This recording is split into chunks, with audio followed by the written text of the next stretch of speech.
Boom, we're live. Well, before we go any further, how are you doing tonight, man? Anyway, we were just speaking before we went live, and it was kind of a bit of a doomy conversation, but I didn't really get to ask you, how are things generally anyway, man? Oh, working my ass off as always. Just plowing through. But yeah, it's going pretty good. Better than last time, I think.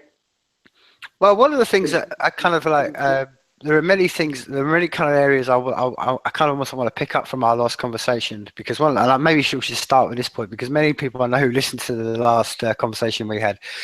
At the last sort of 5-10 minutes, it all went very technology just went completely went warpy on us, and the whole of the last 10 minutes was lost in this kind of warped kind of. And we were discussing balancing stones, and I know a lot of people came to me and said, "Oh, I'm fascinated to know more about that subject," but it got kind of lost in the, like I said, in the technology. So maybe it's a really good point to place it, to sort of start this conversation off with, man. I mean, you did kind of sort of started off by sort of saying, what they were called. I think it was nunchakas in your part of the world. So maybe sort of start from that point, and kind of give us an overview of what standing stones are, what they represent, and then finally, really, which is the point people are really kind of hammering down to me, is what's the sort of the art behind it, or the creation, or the process about how you can get stones to sort of stand in that position and not fall over.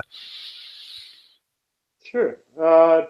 It's a good point as any to start off on. So I guess standing stones it all depends on what it means to you. But I think there's like a fun thing about it where cross-culturally, every culture kind of has a representation of it, which is kind of interesting. So, and that kind of speaks more volumes than I guess I can really relate. But the idea of like taking your time to meditate on this simple concept of gravity and silence and balance, I find that's an interesting thing that can tie a lot of people.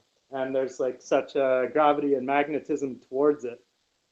People going out of their, you can pull them out of their trivial nature of their day and take time to look at a piece of creation that looks impossible.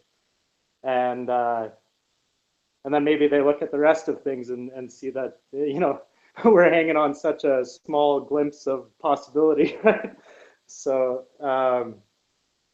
yeah, up here in Canada, we generally call them inukships. And stone balances here have many different creations, but they tend to look like men pointing towards, like they have a human nature. And so they're pointed towards, sometimes landmarks to let people, to help guide the way of certain people. Like over there's our hunt camp, or over there's some good fish, or whatever. But also, it's kind of interesting because like where you normally find them, there's hardly any trees. So I find that interesting. Like, so to give height and altitude to something and give it that presence, there's very few natural structures up there that are doing that. So I find that part kind of fascinating. But yeah, I think it means different things for everyone. So what it means to me is to take the time out of my day and relax and create something interesting. Whether it works or not, or if it only works for 2 seconds, it's still a fun pursuit. So, lingering on the point of the, something you alluded to in our last conversation, you're talking about in the sort of cultural and the people who have lived there, that it was kind of a ways of pointing people towards habitation or caves or trying to like a signpost for something.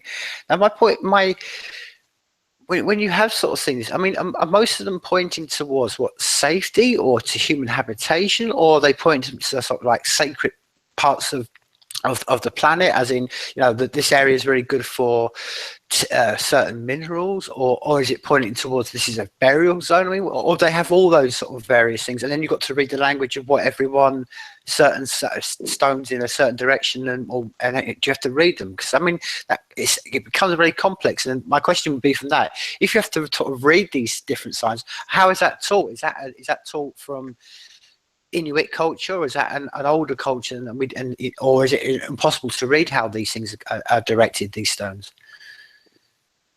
It's a lot to do with instinct, I think. Like people are going to follow the signposts no matter what they're pointing to. So yeah, generally it's to habitation. But often they do guide your way toward the other things. So like you say, is it about security or habitation or whatever? Perhaps up north, that's all bound and linked together. So like if there's other humans there, then that's warmth, and that might be food, and all those things are bound, right? So in the very least, that someone has been there, and that's another thing about like the loneliness of the north. Sometimes just knowing that there's someone there is very powerful, right? So Well, yeah, I mean, this kind of led me on to a kind of a thought that I've been contemplating. When we were talking about pre going live, but I mean, I'm fascinated to know. Obviously, the further up north you're going, and I want to sort of get you to speak about Yellowknife and your times up there. But just on this general sort of while we're here, when you sort of go further up north, and obviously you're getting into less and less people, when you get to the sort of like northern territories and really up to where the sort of the Inuits and that culture sort of begins, what's the generalization of death? I mean, are people cremated? Are they buried? I mean, is it a general sort of what's the sort of overriding means of when people pass on? Are they cremated? That's what I'm trying. Is it generally like put into a graveyard, and it's a Christian one? And I can understand that many people have different various religious beliefs, but what's the sort of general?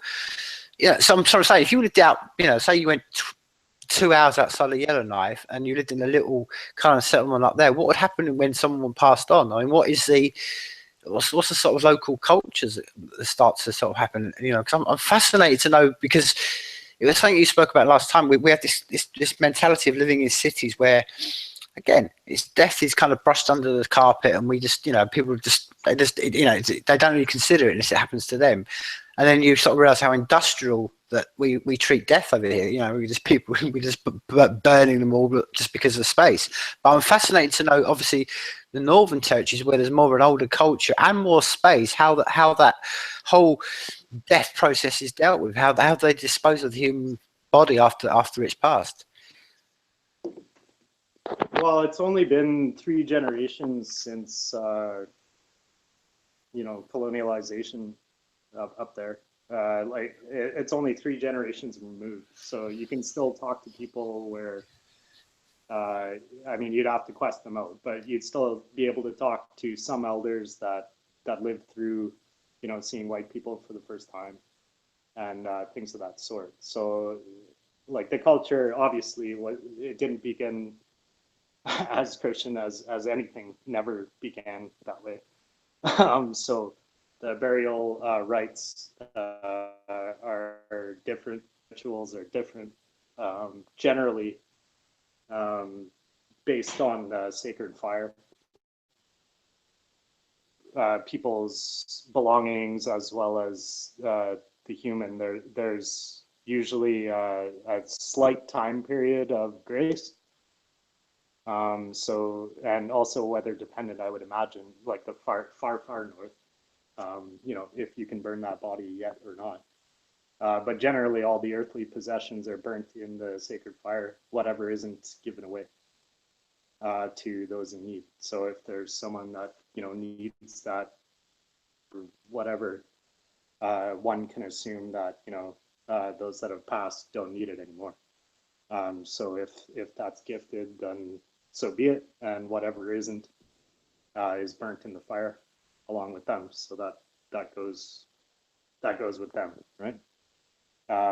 that's one way that I know is generally how it goes in Native America.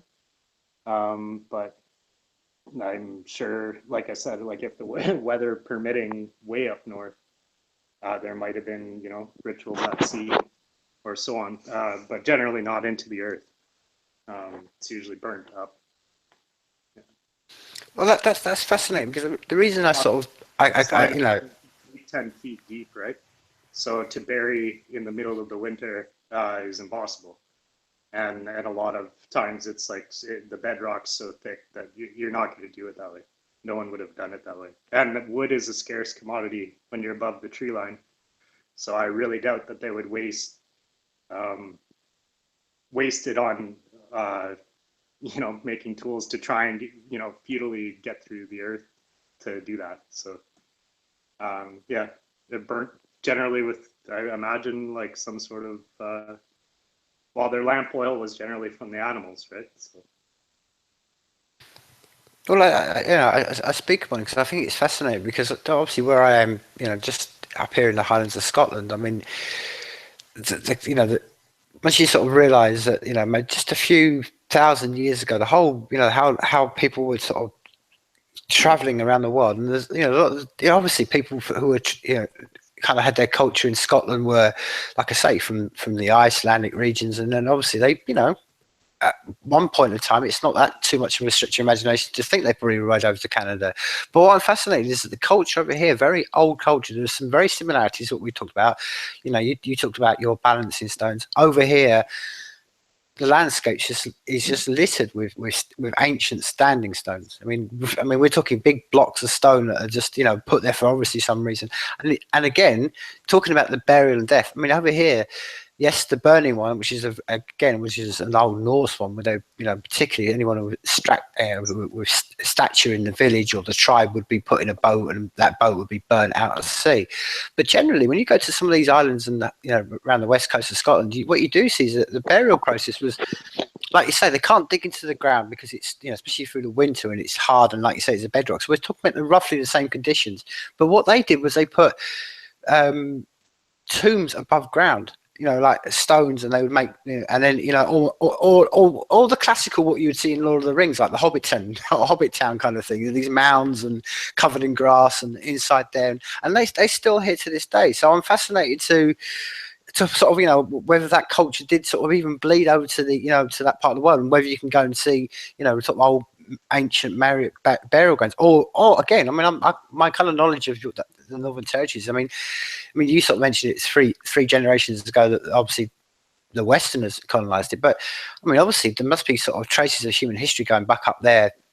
I don't know, imagine thousands of years, because I mean, the humans must have been at least hunting up that part of the world for a good long time, surely. Oh, definitely. But yeah, in that region, the idea of like if you're done with your body, you've moved on. You know, like there's no reason to hold on to that. Like the ones that you would find with like ice people that there's still remains of, like you find in Siberia sometimes, and up north here sometimes. You'll find like, you know, 1,000-some-odd-year-old beings that are still there, mummified in the ice. That's usually because no one else walked that journey and found them yet. You know, like I don't think that would have been a normal process of just leaving someone, because like just like with the animals, like if you're going to hunt an animal, you use every part of it. And so once you've used every part of your body, then what's the point in having it around? I think that's my take on it anyways, you know, just like Well, burning your meat, right? yeah. Because if I think that's kind of a graceful way to, maybe I can word it that way. It's like if with the last thing that this body does way up north, like if I pass on up north, if the last thing my body does is give heat to people that are around me, that's probably a better use of it, you know? Yeah, and I mean, this gets into an area that I really kind of want to explore with you, because it's not often in my life I come across people who have, even had the experience of living in the parts of the world you did. Now, you spoke about last time, you spoke up at Yellowknife and stuff like that, and I think what you just spoken upon then kind of relates to really what I really want to tap into, is because, well, let's start at the very beginning. Give me some sort of scale. So if I was to land, or anyone from my part, from over in Europe, we would probably land in Toronto. That's when when we land in Canada. Tell me the distance. Just let me start with very basic questions. So if I was to land in Toronto, I mean, could I? I mean, obviously I could drive. Well, that's the first question. Could I drive it? How long would it take, or would it be a plane journey? And how long would that take? Sort of give me some sort of scale of how far removed someone like Yellowknife is, and even again, even on that sort of miniature sort of scale, how far, say, like a city like Yellowknife, what's the nearest sort of city to it in terms of kilometers? So sort of give me sort of one idea of paint the picture of how kind of how desolate this place is, because I want to know, because you kind of look at things on maps and you realize that all maps are lies. You don't really know the scale until someone like yourself who's actually been there and done it. So please give me an insight. Well, it takes from Toronto as a landmark, it'll take you 3.5 days, like every hour driving, in order to get to basically just north of Edmonton. And then, so when you get out of Alberta and go into Northwest Territories, you still have 28 more hours, like every hour driving. And then that'll get you to Yellowknife. But that also, you can get to Hay River, and then depending on the time of year, there's either an ice road across Hay River, or you have to wait for the freeze and thaw for the ferry to get across that, and then make your way up to Yellowknife, which is the capital of Northwest Territories. So you got a long journey. Like on a bus where they change drivers and all that shit, it usually takes me five days to get from Yellowknife on a bus back to this area. So it's up there, man. It's way up there. Well, man, that begs the first question that begs is, and I kind of understand this a bit, because my times living just in South America, I kind of the concept of long, straight, those kind of drives. But my question would, beg to you would be, again, I mean, it's all right doing this maybe through some part of, South America, but again, you spoke upon it quite eruditely when you said about the weather conditions. And my initial thought when I heard what you said about the distances was thinking, well, what happens if you break down? I mean, I mean, it's sort of like a trivial thing, but I mean, if your car, buggers up and you're kind of like, like you said, on a on a 5-day trek up north. I mean, I can't imagine there's a lot of traffic doing. You're not going to sort of like put your thumb out and help for a hitchhiker. And I don't know, what's the phone mobile reception? I mean, are you getting into proper, like, you have to have satellite phones and stuff when you take those roads, or is it kind of generally kind of protected and looked after by the authorities? Well, I'll just tell it anecdotally. Like, so I was driving from Whitehorse, which is the capital of the Yukon. So it's just as far north. It's slightly different ecosystem. Like, there's more mountains and more forest there. But in terms of north and seclusion, it's definitely out there. And so driving from there, I ditched my car that I was living in during a snowstorm. I had passed out to get some sleep, and then I woke up early, like 5 in the morning, and started driving. But overnight in the mountains, we got a foot of snow. And, the roads obviously hadn't been plowed. And the way towns work, when you aren't in a capital and you aren't into another province yet, is there's just a town with a gas shop every 4 hours.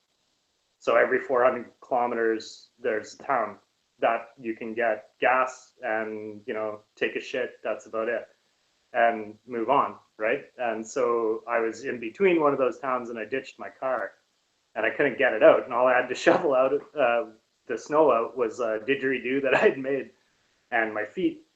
And so obviously I got super wet and cold. And then I'd say 2 hours later was the first signs of like someone awake driving, and they didn't have a phone. And so there's no help. So the next town's 2 hours away. So they say, okay, well, when we get to town, we'll let someone know. I was like, okay, cool. And then half hour later, another car came.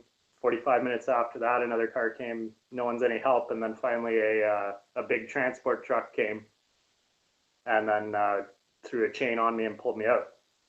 So that solidarity of everyone's in the same scenario helps out a lot. You know, like you don't want to leave someone stranded, right?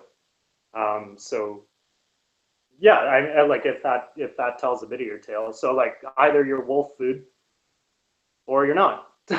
So it's kind of up to the luck of the draw. How hungry are the wolves? How loud are you? Are there grizzlies around? Or you know what I mean? Like, did you ditch your car in a crappy zone where there's a mother of a grizzly cub and you just accidentally put yourself in their territory? Maybe.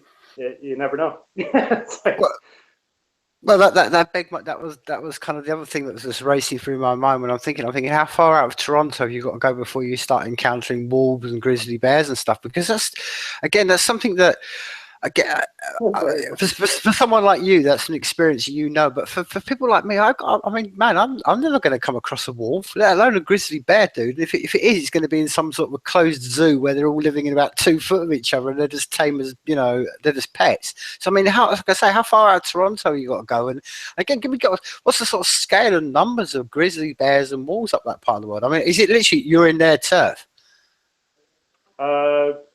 Well, out of Toronto, you're gonna have to go a good 2.5 hours to see any wolves or anything like that. You got to go north. Toronto's a bit too south, as well as like Toronto's gigantic, right?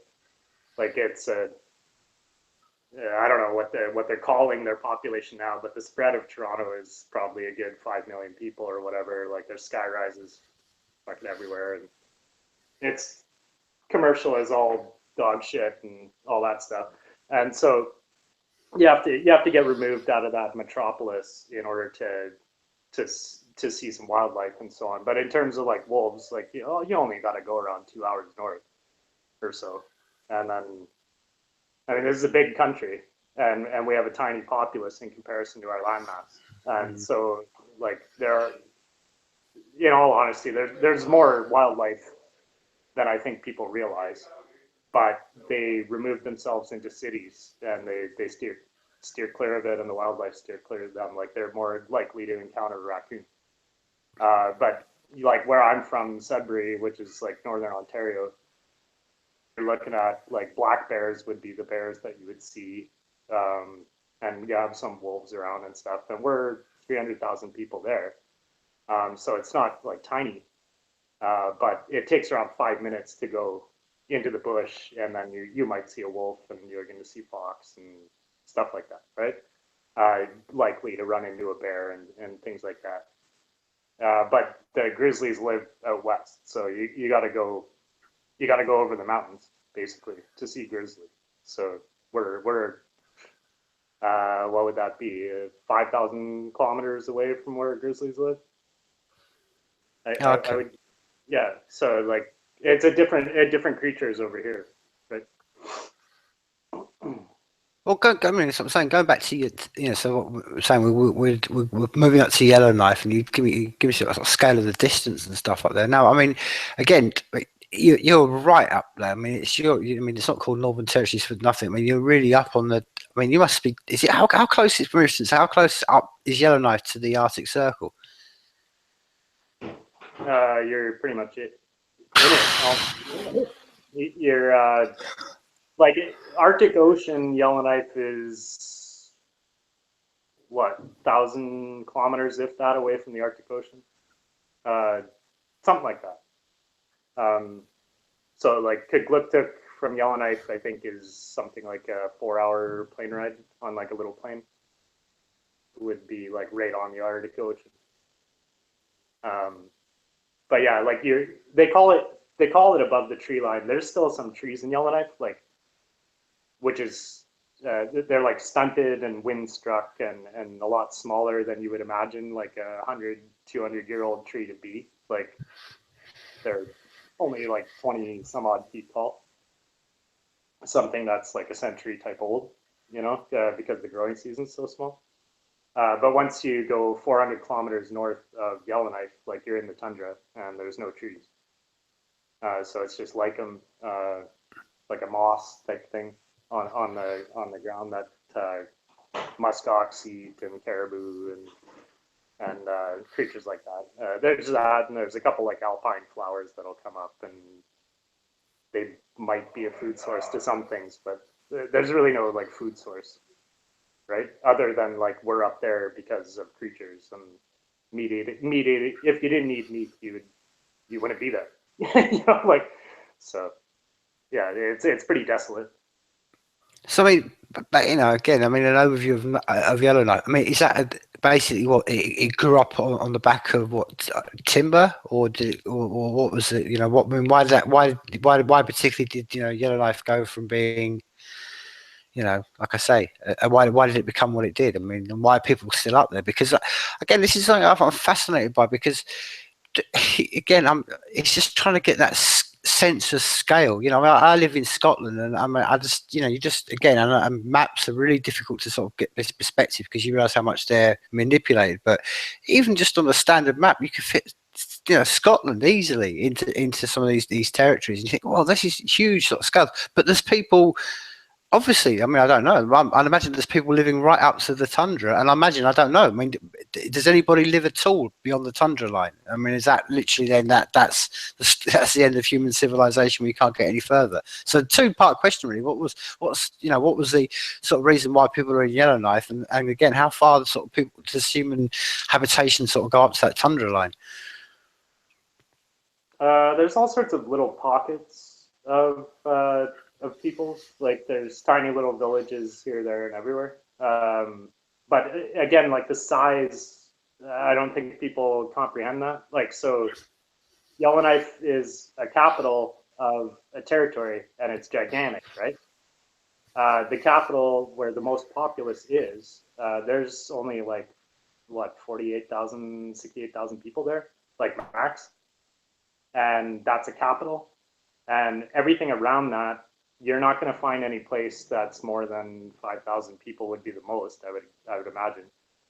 And then like most of the tiny, they're all tiny, man. Like it's like 500 people to 200 to 100, like tiny groups of families that either had to slug out a winter there and find their way through that because they got stuck on a caribou hunt or a fishing excursion and they got stuck there, and they roughed it out because they're tough people and they lived through it. And then they decided, well, no one fucks with me here, and I'm the only one that knows this land, and so you start there as a home base because you had to rough it out through the winter, and you put all that energy and sweat equity into that. And so most of the villages are like that, right? Like so, yeah, it's fish or hunting, and then Yellowknife itself, like in terms of like how white populace and shit got dragged into that before. Well, there's a place like right in the core of Yellowknife in Old Town. It's called Pilot's Monument, and it's a bush plane that crashed. And then that person that was flying that plane lived, and then they made a shack out of their plane and lived it through the winter. And then they were there from then on because they had no way out. But that being said, it was already a trading spot for the natives around there. So why the natives were going there was because it's surrounded by lakes and there's good fishing, and there's all the animals come there as like to eat off of the fish, and there's eagles everywhere and things like that. So there's a lot of signs that kind of point you there. So once he lived through the winter, then he found other people, and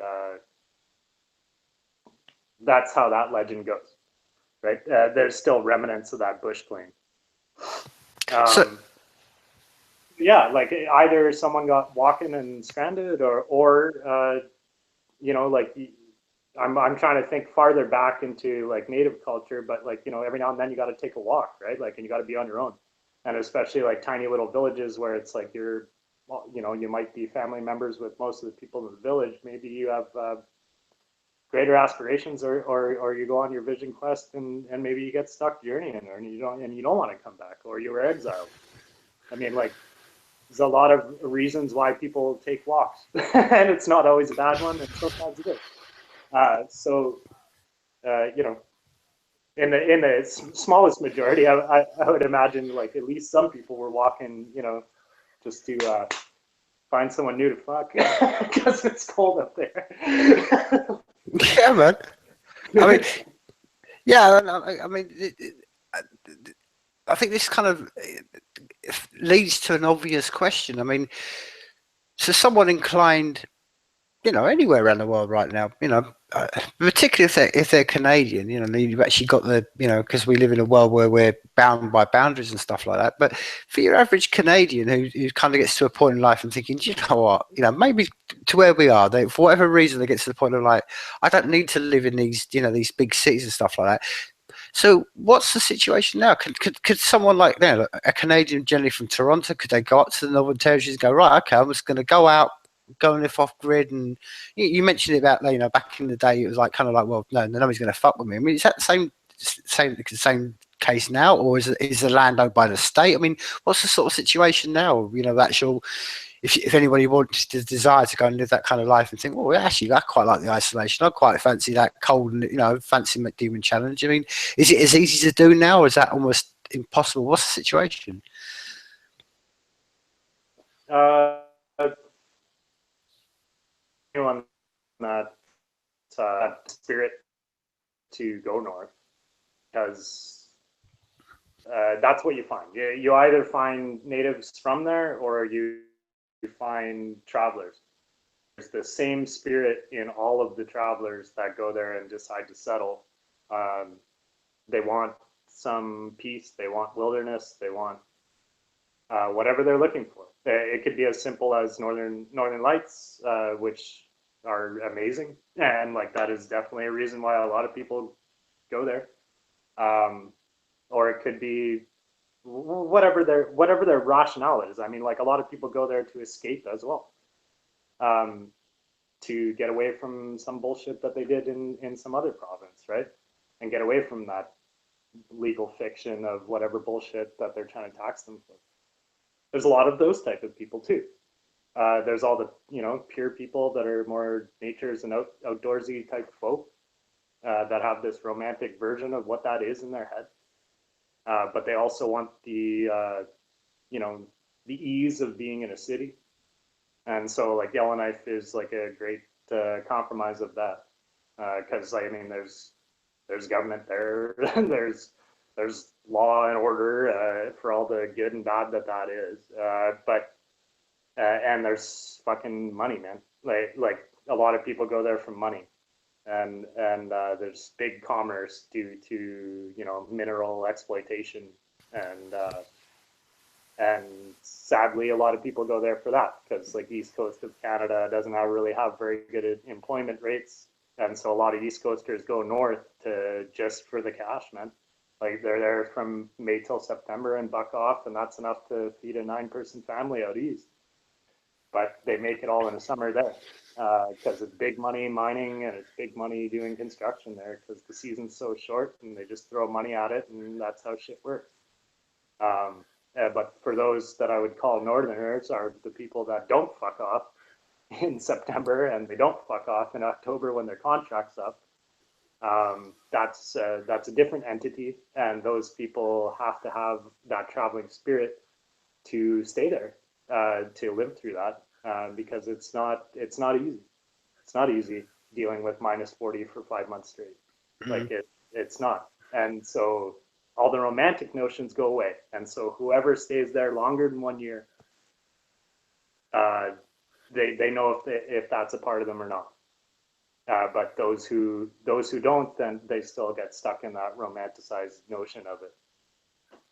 Or to them, all they see is work. You know, like if all you're doing is road construction and you see the same asphalt everywhere, then that is what it is. I mean, you're not taking in anything that the environment is giving you other than money.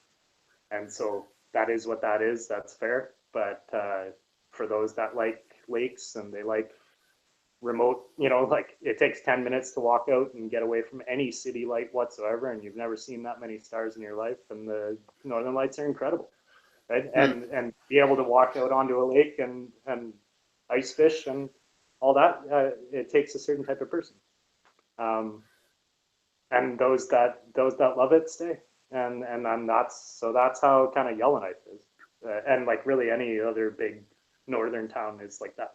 Like there's some an inherent beauty to it that has a magnetism that people stay for, right? And so, yeah, completely. Yeah, Inukshuk's pointing to Yellowknife. I mean, completely. Again, it's I mean, I think you beautifully summed it up there. I mean, because you painted a really vivid picture of what it's like up there. But again, sometimes there's just a couple of words that maybe pass upon, and you think, no, that's the important thing. I mean, minus 40 degrees, man. But I think it's cold up here at Scotland at times, man. And that's what I'm saying. I've been to some isolated places in South America, but it doesn't get to minus 40 degrees. That's again, I mean, as much as you were talking about the space, that's difficult for people to comprehend because it's just a number. Minus 40. I mean, how many human beings have ever experienced minus 40? I don't know what that's like. I mean, I can imagine, and I've seen it maybe on on TV, and I've seen clips on YouTube and stuff of minus 40. But again, from someone who's I mean, I don't know, have you experienced that kind of degrees? I mean, what does it actually feel like as a human being to sort of be in that condition? I mean, what are the actual realities of that situation? I mean, I know that the obvious ones that people say, you can't have a piss because it freezes on the way down. But I mean, what's the day-to-day realities of living in a minus 40 degrees centigrade, lifestyle, man? Well, the coldest I've experienced is minus 89, and that just fucking sucks. Minus 40 in comparison to that is bright sunny days, right?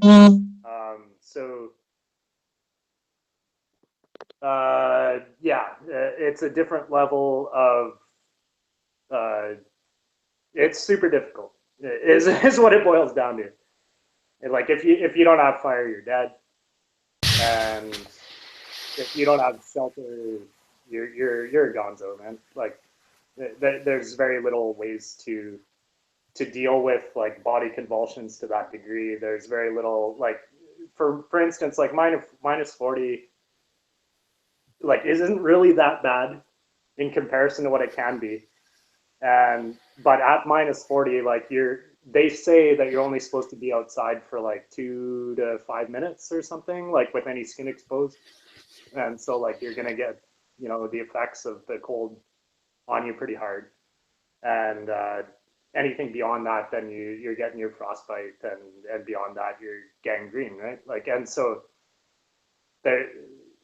I don't understand it completely. Like certain people, like my brother-in-law, he was an electrician at the diamond mine, like in the tundra, the Caddy.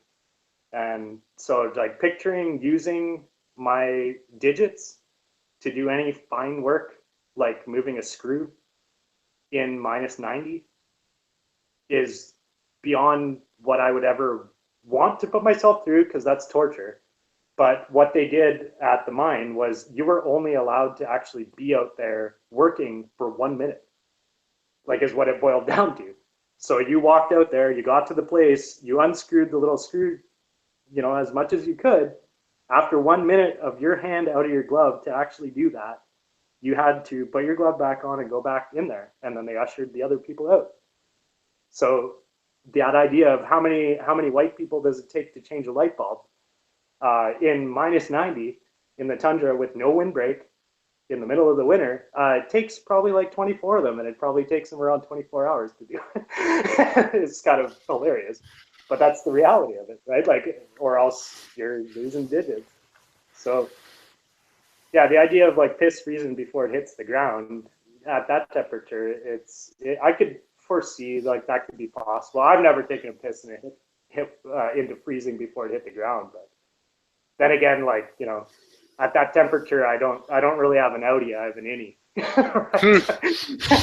So, I'm not too. I'd rather almost piss myself if I was that cold. But yeah. No, I mean, it just begs the questions. I mean, on the practicality. So if you've got a habitation up there, whatever that habitation may look like, I mean, what practically are you doing for water? Because obviously that, I mean, we know water freezes at zero. So I mean, what do you do to keep the water? I mean, again, I can imagine. Okay, you're keeping a lot of it warm in the house, the heat of the house. But then, like you said, you must be constantly burning and burning and burning, and then again, this all plays into. So you must be spending the time when it isn't minus 40, just virtually just spending every waking hour collecting as much wood just to burn when it does get minus 40. But again, on the practicality one, I mean, how do you keep flowing water in a minus 40 situation? Because again, if you go underground, it's just going to be frozen. So how do you actually keep the water where you can actually sort of run water to Ice and snow is water, my friend. But you have to have fire in order for that to be water. So snow, like, yeah, there's a slight relief, but it cools down your internal temperature so much that it's actually a bad idea to eat snow, right? Unless you're just like a kid enjoying yourself and you can go back into home or whatever and warm up. But yeah, you boil the snow and then you have water, and that's definitely one part of the life. But like you said, yeah, you gotta really think fire first a lot. Like a lot more than a lot of people in this day and age realize. Like, well, yeah, if you're gas, like if you're heated off gas or you're heated off electricity, okay, that's well and good. So what happens when the utilities go down and you're in Yellowknife where no one fucking deals with that shit governmentally and shit for, like, you could be down out of power for a week. So if you haven't thought forward on that, anything beyond I trust the government and the government will give me fire like a fucking idiot, you're dead. Or you're relying on someone else that thought forward, right? And you're not going to last in the North long if you don't think forward. So, yeah.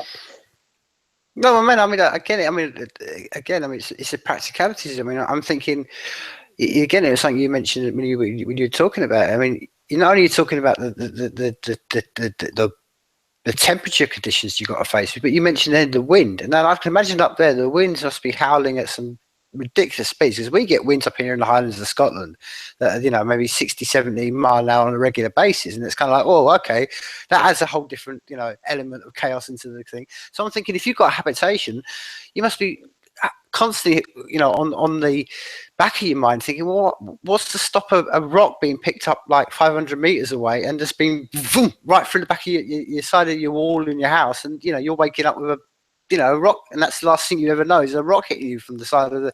Again, I mean, these are the practicalities that I would go through thinking, but I don't know what's the solution to that. I mean, how do you get around that one? Where we are on the continent, I guess. Because the idea of anything being that light would have already been windswept. Like the hurricanes and like cyclonic storms that coastal regions get are not what mainland gets. We get the aftermath of what happens to the mainland based off of that. So if there's a storm on the Pacific and that crawls up, the western coast of the United States and through that forest and into that mountain range by the Yukon and Alaska, and then that pushes over all those mountains, and then you get that result, right? And so you've gotten the result of what the mountains couldn't deal with no more, and the forest couldn't deal with no more, and then it becomes like an onslaught. So you just get a dump of snow that is huge because it was sitting in the rainforest for that long. But yeah, the cyclonic storms that happen on coastal regions it's not the same up there.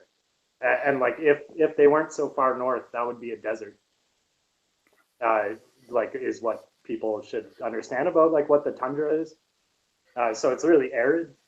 There isn't very much snowfall in comparison to where I'm from. In northern Ontario, we grew up with snowbanks like higher than the stop signs and shit like that, like climbing up light posts and stuff. That snow belt is a very different winter than up there. The precipitation level is so low in comparison, and so like it's a dry ice snow to the face.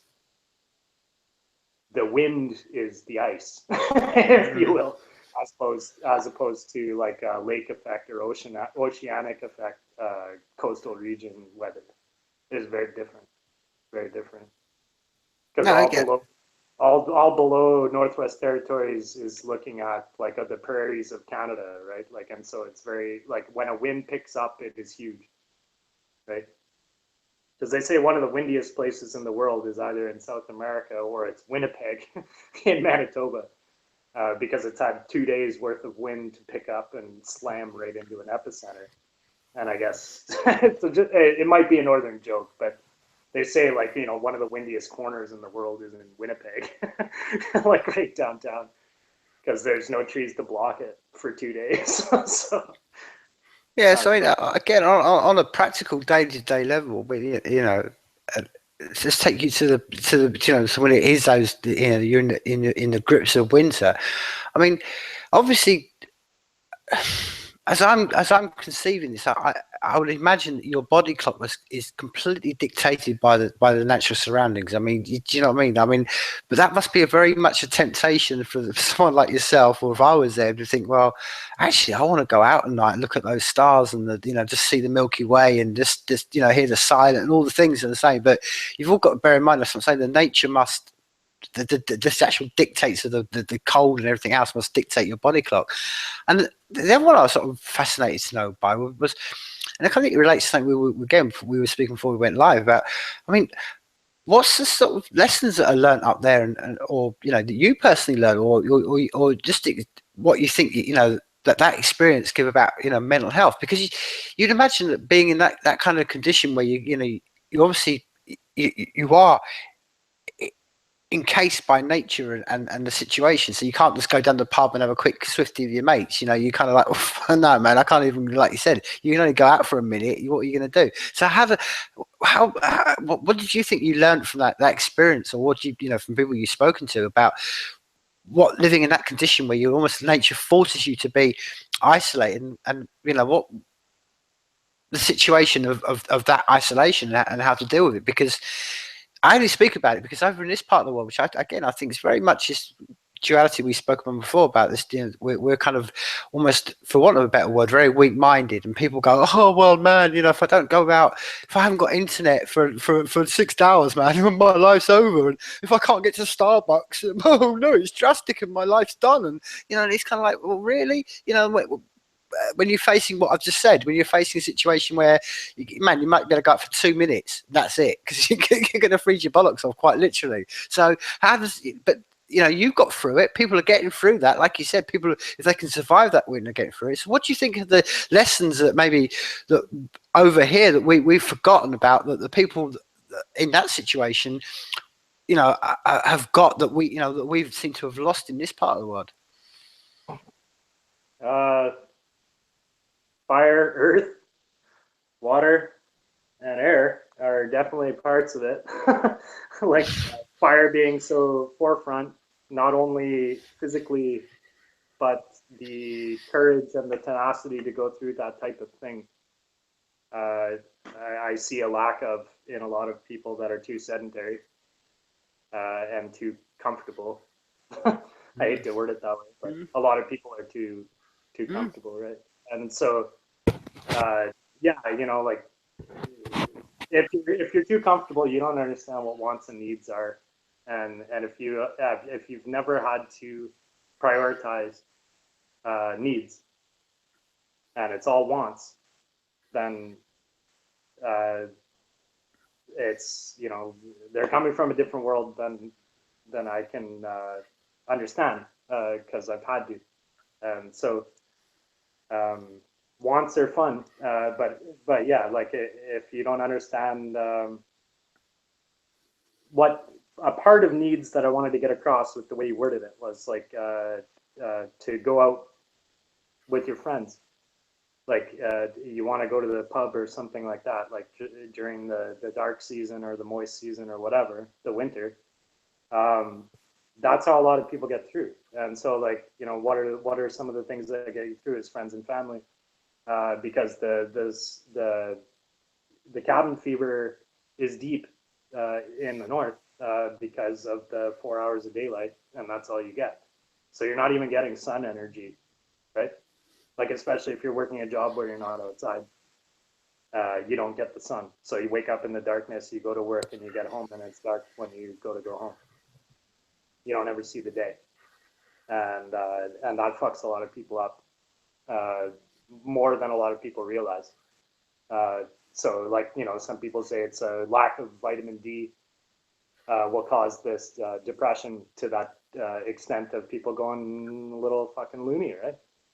And starting to lose their shit because, like, yeah, you're not able to comfortably exist in any way other than make enough money to get fire. You know, like, and make enough money to get food, because food costs are massive up north, right? Like, because there's no farm, so all that's trucked in and flown in. And so, like, if one of those trucks fucking crashes on the highway, that grocery store doesn't have food. That means 4 days without food if you haven't thought ahead. So, and there are a lot of people that don't think ahead, you know? And if you can't grow your own and be self-sufficient, well, you know, I hope you use your rifle to hunt because, like, yeah, some people make a shitty choice of what else to use a rifle for, right? But you know, that that's definitely what I see as the difference. Like, if people that have lived through it have prioritized need over want, that is a different human now, and especially nowadays in, like, you know, white culture, there are few people that have had to prioritize needs over wants, and so they're speaking a different language. Yeah, and I think one of the things that results from that needs over wants, you know, or the real, you know, again, you know, another way of putting it, when you're living in the roar of nature, and then, like you say, you band together with a few people, you know, and that's true. You know, whether you're living in Africa, and I've seen this in Africa, I've seen all over the world, man, every part of the world I've lived in. Once you get into a small band of people, you, like you said, not only do you have that connection between of people, but when you have that, when it's kind of like you versus nature, there's no room there for egos, man. It's like gallows humor, man.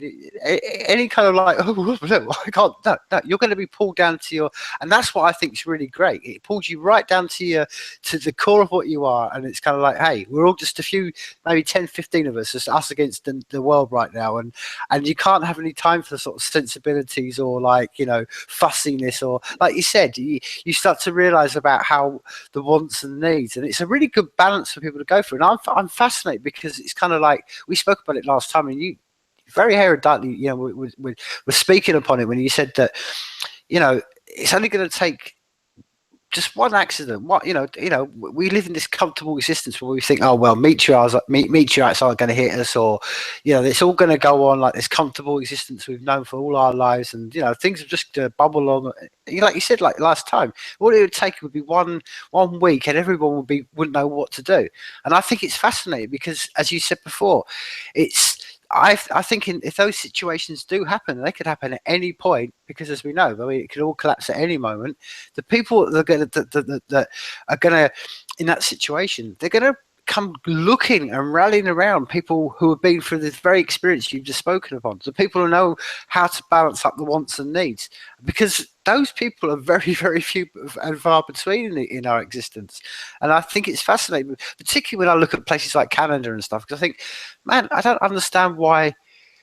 Well, I can understand, like you said before, because you were speaking upon it. You know, reason why people live in cities is because of the comfort and they're in that bubble. But, man, Canada's just such a, you could almost have your own existence, but we become, like you said, some almost, that's why I use the word, and I use it very carefully. We've become weak-minded, and we've just become like, I'd rather live in a city with my smartphones and all those things, and just hope that the fantasy just you know, carries on because someone out there has got the knowledge. rather than the actual real existence as what you've just spoken upon and I can witness upon. That's what makes you, that's the character of life. Because, dude, I mean, at the end of the day, we haven't spent an hour talking about what it's like to live in Toronto. No, that's not the things that shape the human being. When you get around this situation in a conversation like this, we have these conversations, and that's why I think it's fascinating that it's that disconnect that humans, that cities, and especially in the Western world we live in, that it's that disconnect that you were speaking upon. And I just think I find it fascinating because it's, as you said, it doesn't take much. It doesn't take much. If Toronto goes without electricity for 5 days, man, and they're going to be running to your house and saying, how can we survive? What do we do? Right. Well, we used to have conversations like that at the farm in Alberta at Blue Mountain Biodynamic Farm. More often than you might be comfortable with, but the idea of being 35 minutes away from Calgary, and Calgary is a massive population, and where we were was a tiny town. Like, in comparison to Calgary, you're looking at like 3.5 million or something of that sort at this point. And so we're on a self-sufficient farm that can feed up to a certain amount of people. What happens if it all goes to pot was a conversation that happened many times there, because you're only 30 minutes out of there. And so when the exodus happens from, people aren't spending their time growing food on all those buildings. They aren't spending their time growing food in those places that they're at, and deciding, their modern caves aren't self-sufficient, and they leave that town with no knowledge about how to get through anything. And you're that close to them. Well, I guess we should make some ammunition then, because there's going to be a point where you can't take them in, and people want it now. Well, we're only 30 minutes away. So now, it's going to happen there before it happens farther down the road. And that talk happened many times. And it was an interesting way to think. Let's put it that way. What would you prefer? To have to load your gun with ammunition that, I'm sorry, isn't endless, and you don't have the right or the want to off those people that you can't feed, but then again, you don't want to go hungry, and just because you looked ahead, you're now bait for everyone else. Like, no, that's not going to happen. But it begs the question. It begs the question of, like, if the priorities are that shifted away from like how to actually commune with nature. I wanted to get back to something that you said, like, where we're divisive, like it's you against nature. It is not you against nature. It is you and nature, as you are nature, right? And if you don't understand that connection between that nature, that's where the division happens. Exactly. And you are now you. And if you are not part of nature, then in my eyes, people are either zombies or dead. Mm-hmm. Right? Like in relation to what you're saying of like against nature, well, you can't be against nature in a situation where you're depending on nature to live. And so that divisiveness doesn't help at all, right? And so growing food in that context helps. But like I said, there's a point where like one farm cannot feed a nation, right? Unless that nation is a farm. There's no way. And so that priority getting shifted away from that stuff is a simple element to like letting someone know where their wants and needs are. So like if someone doesn't know that chicken isn't some prepackaged thing that grows on a tree, that's fucked up. And we're like getting to that point where enough kids and enough adults out there don't know where the fuck food comes from and what the hell is in it, and we don't know how to know technology enough to research what those things are in that label of what they're eating, and and then one day they're they're coughing up blood or whatever, and they don't understand why. And they haven't grown a lick of food in their life. They just buy it. So like they prefer slavery over like power. True power is knowing how to commune with nature, how to grow your food, how to build your building, you know? And beyond that, like, what the fuck do I need government for? I don't need government for anything other than, no, I don't need it for anything. Yeah. And neither does anyone else, really. You know what I mean? Like police police is a new word that used to be military. You know, like that whole branch of shit was military. And now we have this thing where, you know, people are accustomed to, and little kids want to grow up being that because what? There's money in it. Well, fuck money, because money didn't ever used to exist either, and I can't eat it. You know? And that ain't the thing ruling how I can eat, and that ain't the thing ruling how I can decide to be on this earth, right? So I don't know. It's funny. I think there's a huge benefit for people to understand what their wants and needs are and actually meditate on that and actually figure that shit out. You know, like even if it's just one day where they're living on the street and they have to find food and they have to find that idea of someone who's either generous to you or you were able to find it off of a tree and you were lucky enough to find fruit, or you were lucky enough to look in a garbage bin and find all that perfect food that people waste. You know, I think that's worth figuring out for most people. Like, no, I totally agree, and I you know, I find fascinating about what you just spoken upon, very eruditely, is that the same analogy, like you said, like, you know, take the analogy, like you say, you've got a farm and you've got, you know, we because we thought ahead, you know, you're going to have that whole analogy. That's like ideas in itself. I mean, that's how at times, brother, that's how I feel about life, because I quite like, I'm literally, I've had a mantra that's just been virtually all my life been, why do we need middlemen? Why do I need any middlemen at all in my life? I don't need anyone. And that's what I'm saying. So the point being, what I find fascinating is that it's the same concept you were talking about the farm. You can go and tell people this, and they may go, yeah, but they still carry on that lives. And this is where I get to the point of like, okay, so I use the analogy like you take the farm one, but it's like, okay, you've got a need, you know, an injection needle full of a cure for a disease, and everyone around you's ill. And okay, your initial one is to go around and give everybody a little injection. Go, okay, make you better. But you start to realize, you start to inject these people, well, it doesn't get them better. They just don't want to do anything about it at all. And you think, okay, I only got a certain amount of antivirus here, so maybe I should just wait and save that for the people who actually I feel are going to do something with it. And I think this is the real. I think it's like it ties into what you were just speaking upon, because I'm getting more to the point in my life now where I'm starting to think, okay, well, the only reasons any of this goes on, and we know about, you know, what. That's what I'm saying. Why the system, spoiled. That's why people love living in cities, because it gives them everything they want: the Starbucks, the TV, that comfortable lifestyle where they haven't got to think anything and they can just go through this hamster lifestyle and stuff. And then you understand that you start to see, like we were speaking before we went live, about all the dark side of that. You know, the amount of just the tragedy, that the human waste and potential that's left in the wake of all this, just people 9 to 5 in it. But at the end of the day, and I think you spoke upon it then, it's down to every single person to make that choice.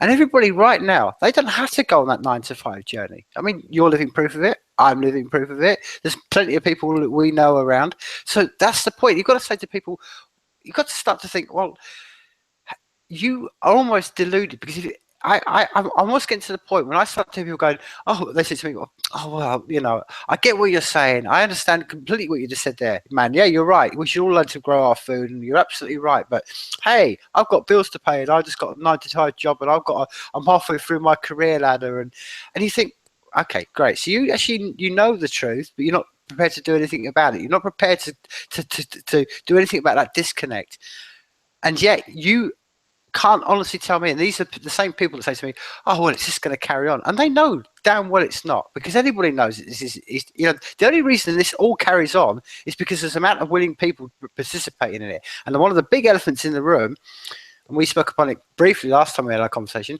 is the rise of AI, the rise of technology. This is going to wipe away all these human needs. This 9 to 5 hamster bullshit is going to disappear anyway because machines are going to do it all. And then we're left with human beings coming down to that very realization that you just spoken upon, like, okay, shit, what do I do? What are my wants and needs? Because if all my wants and needs are done by machines, what am I going to do?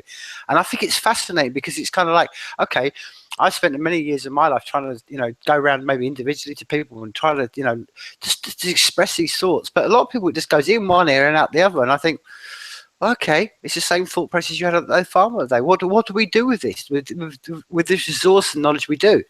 We can live what we try to do, and hopefully that's an example. But at times, I'm sure it's the same conversation you went with the farm. We've got resources. What do we do? We just spread this out to everybody? Do we just say to everybody, hey, it doesn't matter, you just carry on living your 9 to 5 lives? In the truth is, this only exists because people are doing it. And if one individual human to another human being would be like, hey, I don't need to do this 9 to 5 bollocks, I'm just going to give this up, then it would all collapse.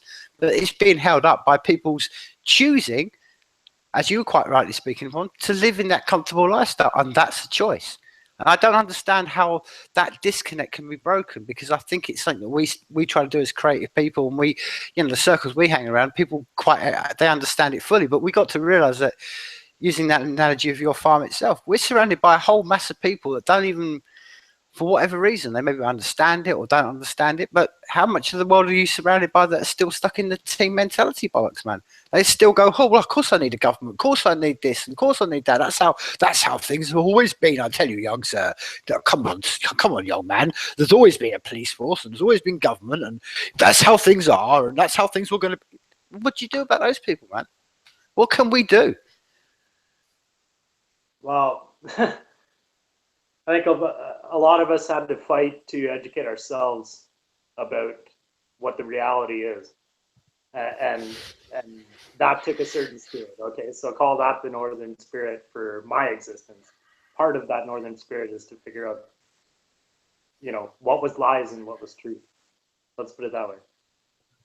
And if one of my needs is truth,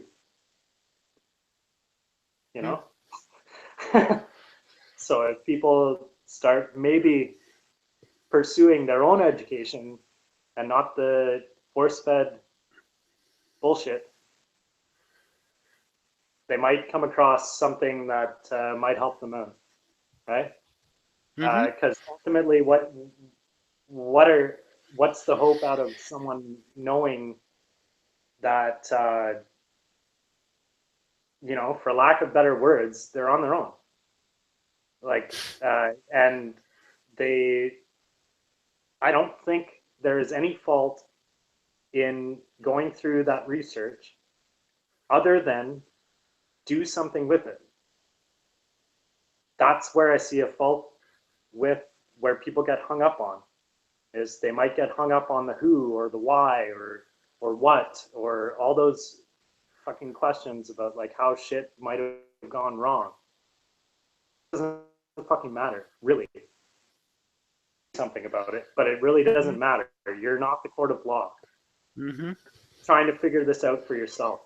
Okay, so it doesn't necessarily matter why or how. Always, it's good to know that stuff. There are people that's what they get off on, is figuring out the who's and the how's and the why's and all that stuff.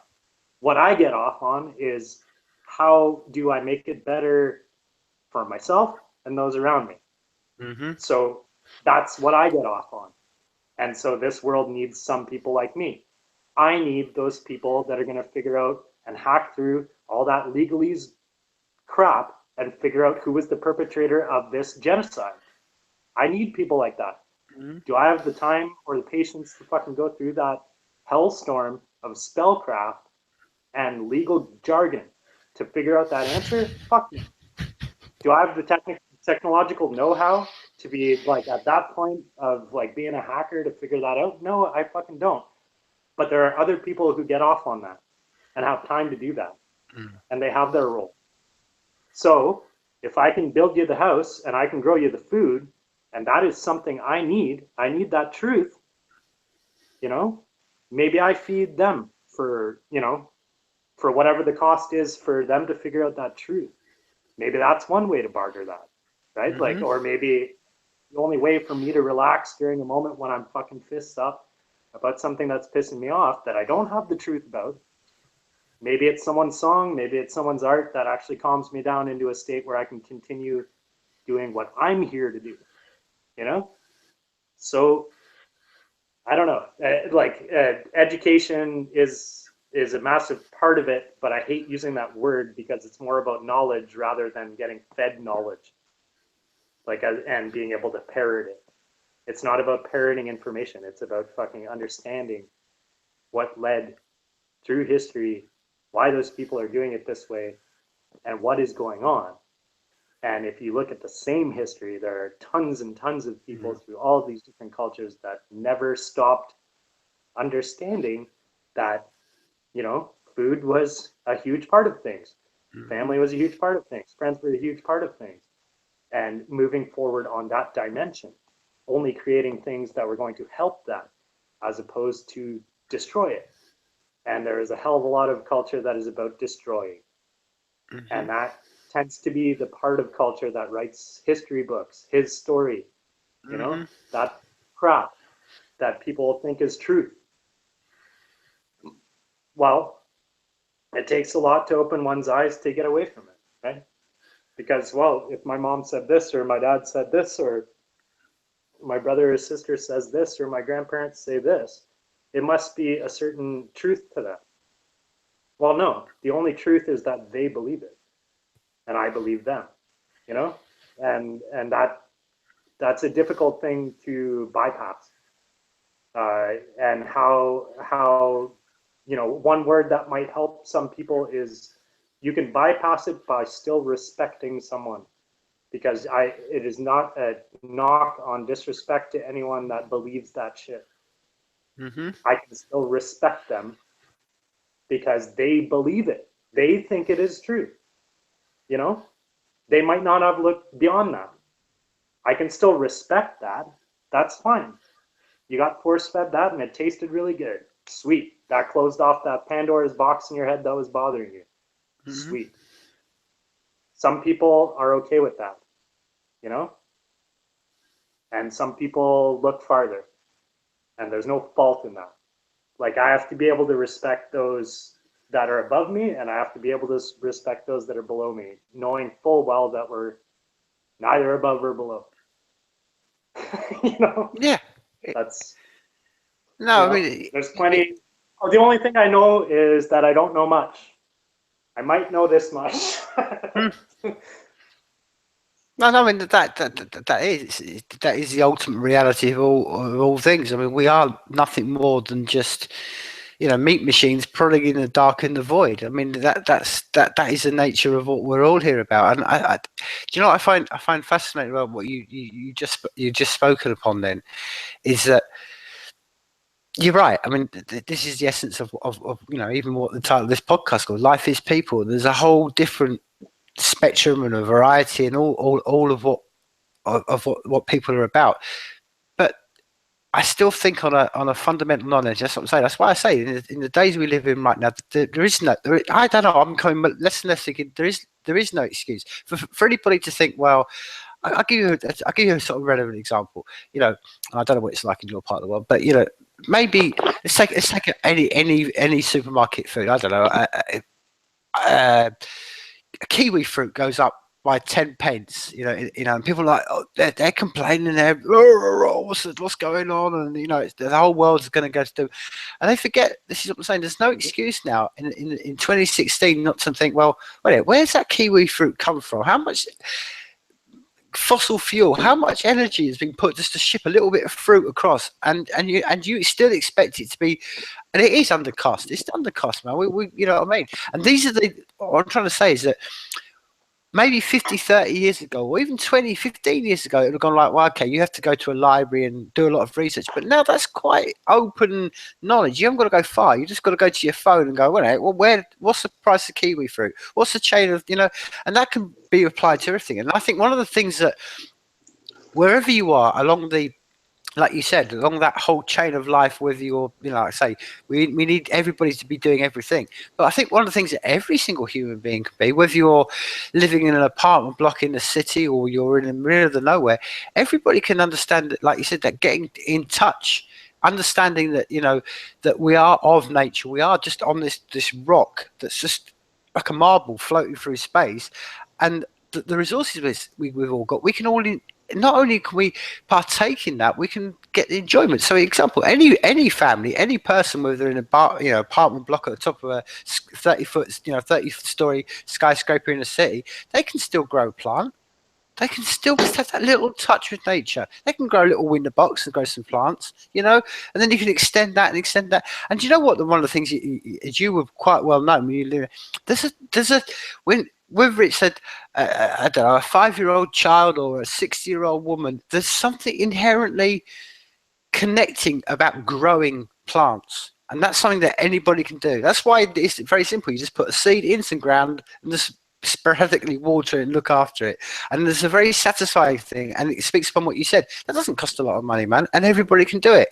And I think if everybody just took that small little step of going, okay, I've got a few plants in my house, maybe that would build compassion. Because it's one of the things I'm fascinated by, that some of the countries in the world that have general vegetarian principles, and I'm not flying the flag one way or the other, but those countries, they tend to be more peaceful. So if we could all take the step to just having a few plants in the house and having a bit more nature and in touch with it and understanding about the cycles of life and about compassion and caring things, maybe it just pushes us all in that little direction. And none of this, what I've just spoken about, and as you were spoken about, as you would quite well know, doesn't cost money.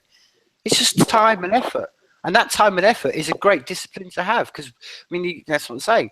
There's nothing better and more satisfying to me than spending half an hour and looking after a little set of plants, and then over time watching them, and it gives you some fruit that you can taste at the end of it.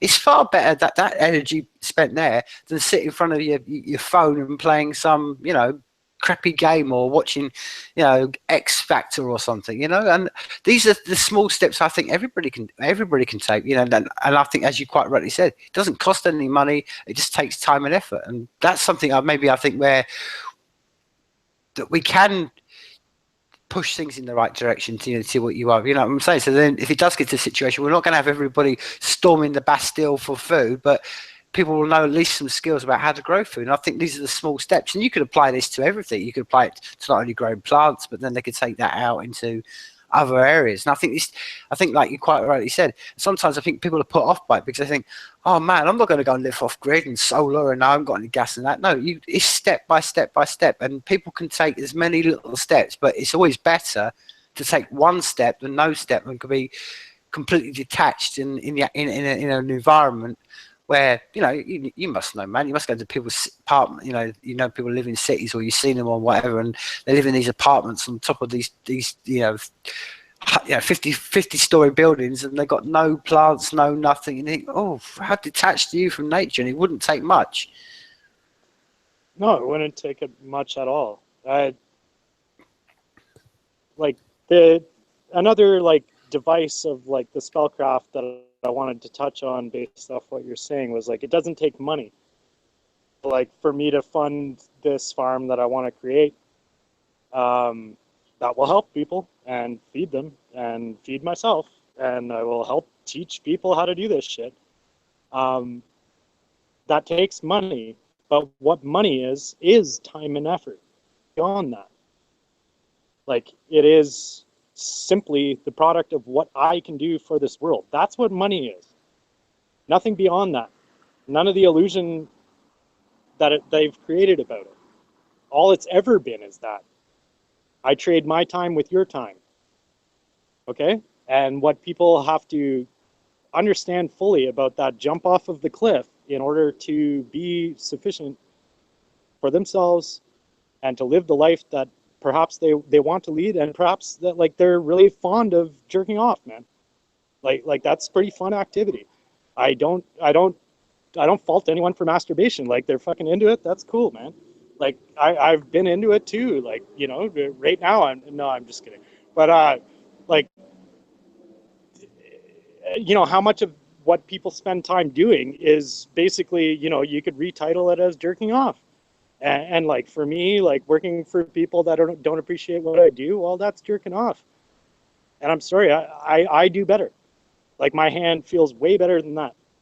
You know, like, and that's a fucked up thing. Like so, like yeah, if you're living in a building and you really go around the land and like get some nature around me, like well, in the very least, if I might fucking help you out, but that's up to you, and that takes the entity because the drink. Well, oh, is my plant thirsty? Like you might want to think about that, right? Like, does it have the right earth? You know, if I eat this of it, is it even going to live after that? Things like that, right? Like, what time of year is this going to do this for me? Well, for me, right? Like, is a state of mind that is difficult to bypass completely, you know? Like, and for me, I mean, that's why there's calendars, for fuck's sakes. That's why the cosmic engine in ancient China was built, was to figure out that calendar of like, this has to be sown at this time in order for us to harvest at this time.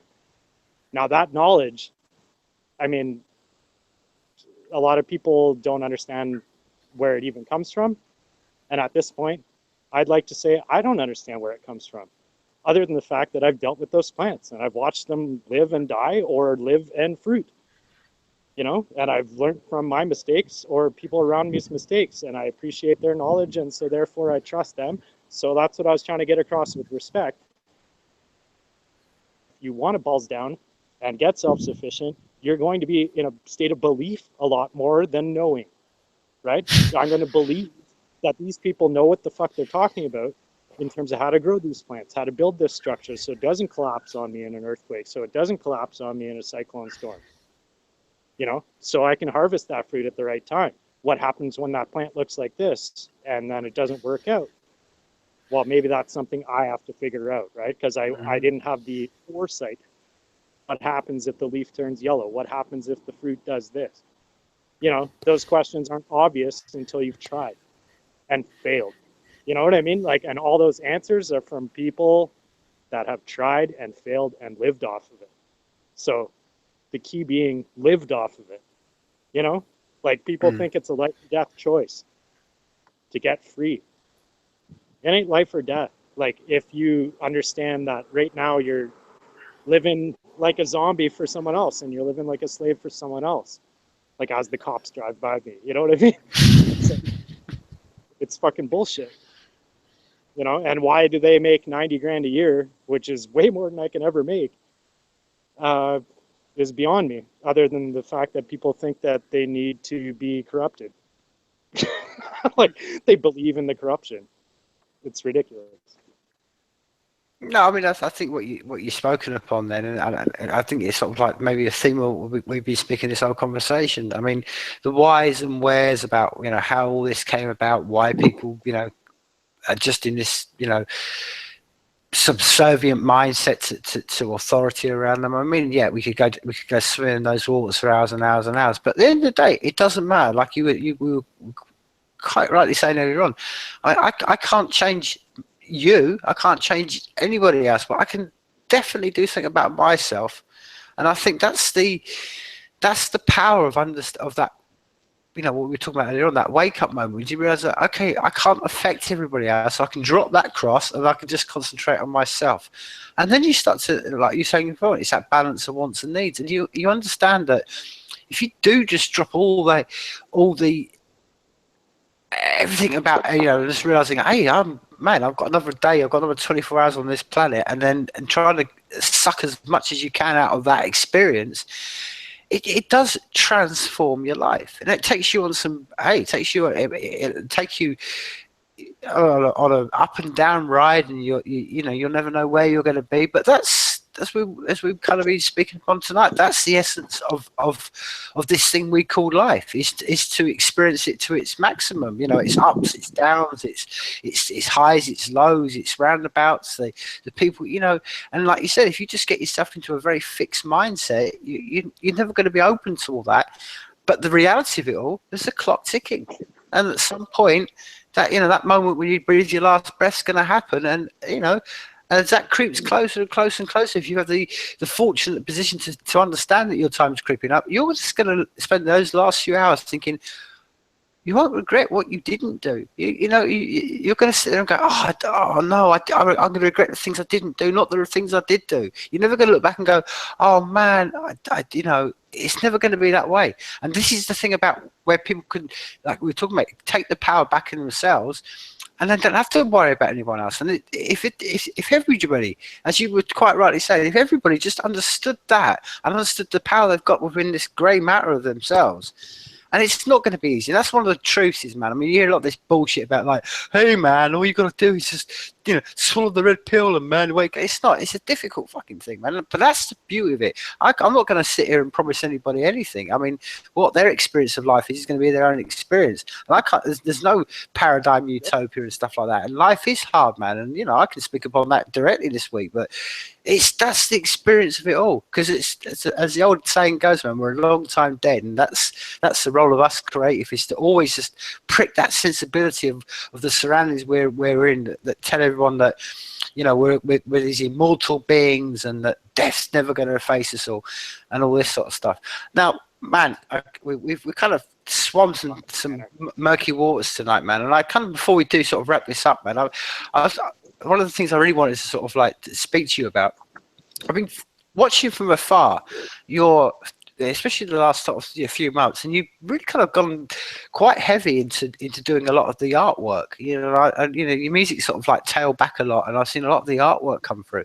Now, one of the things that we touched upon this in our last conversation, but what I'm really fascinated is, give me some of the technical processes you use. I mean, you spoke last time that you're working in digital art, and it gives you the ability to smear and do things and have different tools.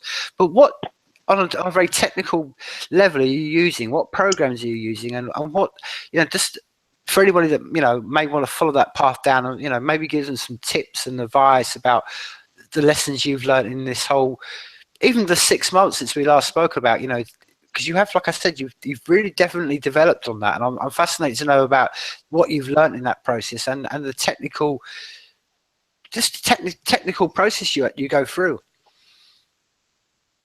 Oh, well, a lot of it. Hopefully, this will pick this up. If you can see. Nice. That's a roommate of mine, Mecklenburg, and living with her and watching her do her organic process is quite inspiring. But in terms of my journey, I don't know. I just keep delving through, finding versions of ways to create what's in my head, and so that takes, I guess, a bit of hacking in terms of finding programs that will allow me to have those tools at my disposal.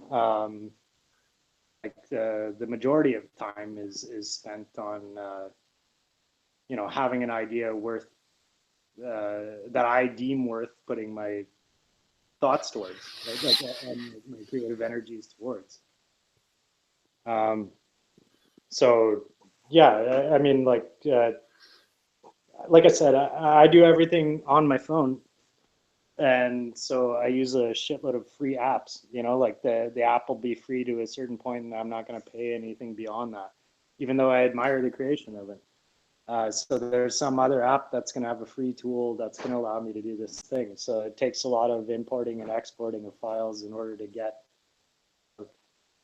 So often the images take, 15 apps to actually like create the final image out of. And that image could be as simple as like a picture of anything, really. Like I remember taking a lot of time taking a picture of a window and then fucking with that. Like it's just a matter of like lighting and shading, and it's like, well, this moment is this, and I kind of want to portray it in this way, right? Or like this kind of setup, like musically, right? Like if I point that way, hopefully you catch that spaceship. Mm-hmm. And for you in a minute. But that kind of thing. So it takes some hacking. It takes some research, and if you understand what you're out to create, then you will find it, right? Like it just takes that to look for it. And so that's what I do. I don't know. I have a dream about an image, or oftentimes I start with no preconception of what I'm going to create, and I just sit there in the abstract realm until finally I'm happy with it. Like, just messing with it to that point of being finally content enough to like put it out, right? So there's that aspect. Yeah, and then like musically, I've been working a lot with landscaping and stonework lately and gardening, and so like that takes up a lot of my time, right? And so musically, it's kind of slightly taken the back burner because I'm just getting over like crushing my finger with 500-pound stone, and so you know reality gets in the way sometimes. But I like what I create, and so like you know work isn't a bad thing for me. I do like creating those Zen spaces for people and shit. I like the sweat equity that goes into it, and I like the craftsmanship. And like to ping back on something that you said, where it's like AI is going to take over a lot of the triviality. What it will never, I don't think, be able to take over is craftsmanship, like the love of doing and the ability, degree of detail. I think is beyond. Um, and I would hope that a lot of people respect that craft, because that itself is art. You know, like for me to take a stone and shave it just so that it looks like you know that boulder's always been there. That doesn't happen in seconds. That happens in you know, it takes moments of my life to do that, and hopefully that craftsmanship can be timeless. For someone to enjoy for the rest of their life. So like when I'm doing that, I like to think artistically in that aspect, like of 3 dimensions, and like, why am I even planting this plant? What's the purpose to the person that's their land? Like I like to take all that into account, right? And so, yeah, like for anyone who is on the creative pursuit, I mean, like you just go on the free apps has to deal with your phone and you can rip into it, or you know, BitTorrent, any pirated software. I'm a big fan of pirated stuff, you know. If anyone has any greater links that I know about, feel free to hit me up with that. But yeah, I don't know. I haven't put that much music out there. I meant to throw out all my stuff, but I guess that's waiting till the fall. So I'll do a quick sound check here and just throw you a tune, and then we'll keep talking, I guess. But here, I'll set you up right. Well, cool, man. Well, like I say, before we do sort of wrap this up, man, I mean, one of the things that I found fascinating, then you said, you know, again, spoken as a true creative person, man, and I don't, you know, when you said, oh, I consider what I do and I'm doing my stonemasonry, you know, as art, man, I'm telling you, for someone who's spent a lifetime delving into painting and artwork, man, I look at anybody in stone and think, man, okay, the best I can hope for is my art, even with that technology, that this oil on canvas maybe lasts 600 years. That's the best I can hope for. When I walk past a standing stone, and we're right back to the beginning of this conversation, there's a standing stone at the end of my street that's been there, and they can only judge it's been there for at least 3,000-4,000 years, and it's still got the original craftsman's hands in, and that legacy has carried through millennium, whereas the best I can hope for as an artist is 600 years. So man, yeah, you are, to me, I tip my hat to you, dude, because it's kind of like your legacy is going to be left way beyond what I do, man. And at the end of the day, let's be real about this, man. Stuff, I was saying, people, you're building with stuff with stones, you build practical stuff, houses. I mean, what do I do? What do I do as an artist, man? I just paint a few things on canvas, man. So again, I tip my hat to you, man, because I think you said it very as most creative people do, man. You just threw it away in a very kind of throwaway comment. Said, "Oh, I consider myself, you know, maybe what I do is on stone as art." Well, it is, dude, and I'm telling you that from the bottom of my heart. I'll tell you what, dude, like, man, I would love to sort of let's say we wrap this up, man.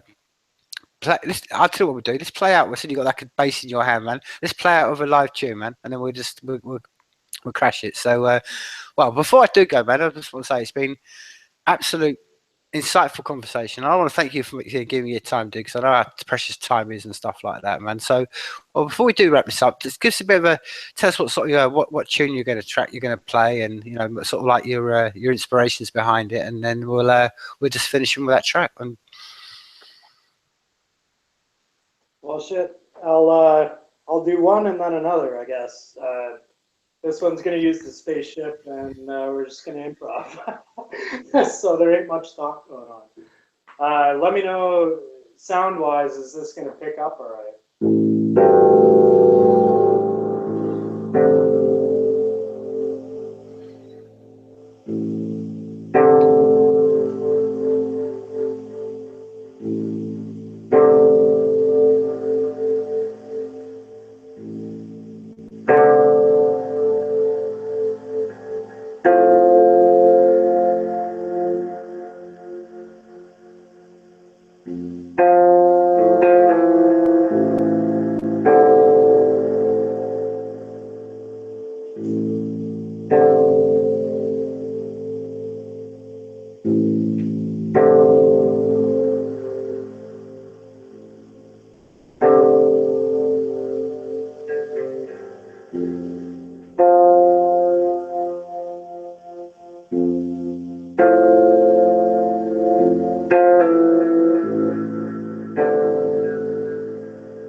We'll call that one.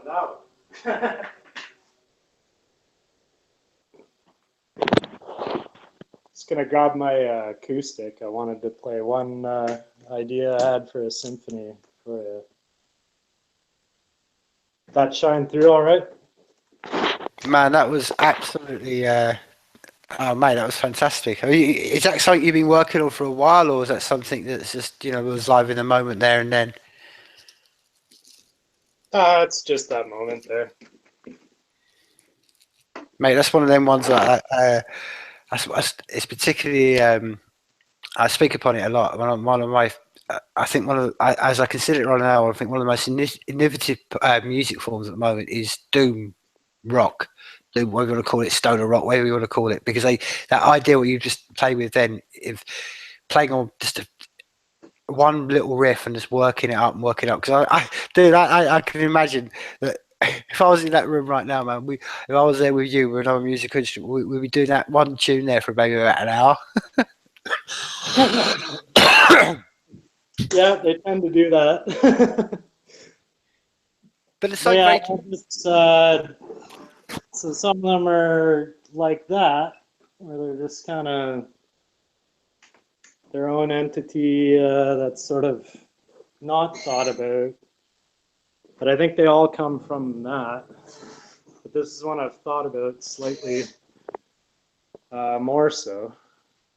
I'll just make sure I'm tuned here for you. But the idea with this one is I've been making soundscapes in the background to make this a symphony with hopefully some friends of mine, someone on electric cello with their own spaceship and harpist and pianist and so on and so forth. But yeah, I'll just make sure I'm tuned up for you here. Cool, man.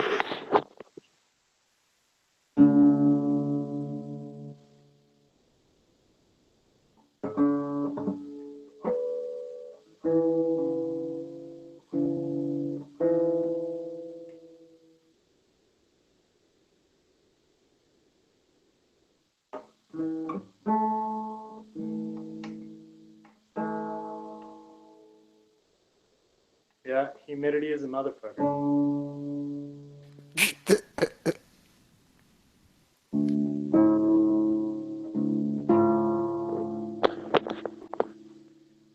All right.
Life is people, people.